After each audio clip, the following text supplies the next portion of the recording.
ఎంత దూరం తీసుకుపోవడానికి స్మితా సబర్వాల్ ఆలోచిస్తున్నారు ఎవరికి తెలియదు. బహుశా ఆమె రాజకీయాల్లో చేరే ఆలోచన ఉందేమో అనే చర్చ ఇంటా బయట అంటే ప్రభుత్వంలోనూ వెలుపల పెద్ద ఎత్తున జరుగుతున్నది. తప్పేం లేదు. సివిల్ సర్వీస్ అధికారులు గతంలో అనేక మంది రాజకీయాల్లో చేరిన వాళ్ళు ఉన్నారు. మనం జయప్రకాష్ నారాయణను చూసినాము. ఏవిఎస్ రెడ్డి అయితే భారతదేశం అనే పార్టీయే పెట్టినాడు. జయప్రకాష్ నారాయణ లోక్సత్తా అనే ఒక పార్టీ పెట్టినాడు.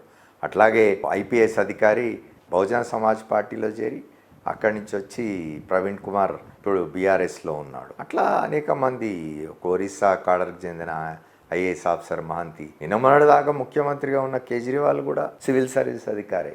మన దేశానికి 10 ఏళ్ళు ప్రధానమంత్రిగా పనిచేసిన మన్మోహన్ సింగ్ కూడా బ్యూరోక్రాటే. ఎవరికి అభ్యంతరం ఉండాల్సిన అవసరం లేదు. కానీ ఇక్కడ జరుగుతున్నది ఏమిటి అని అంటే స్మితా సబర్వాల్ రాష్ట్ర ప్రభుత్వాన్ని కవిస్తున్నారు, గిచ్చికయం పెట్టుకుంటున్నారనే అభిప్రాయం మాత్రం సర్వత్రా నెలకొని ఉంది.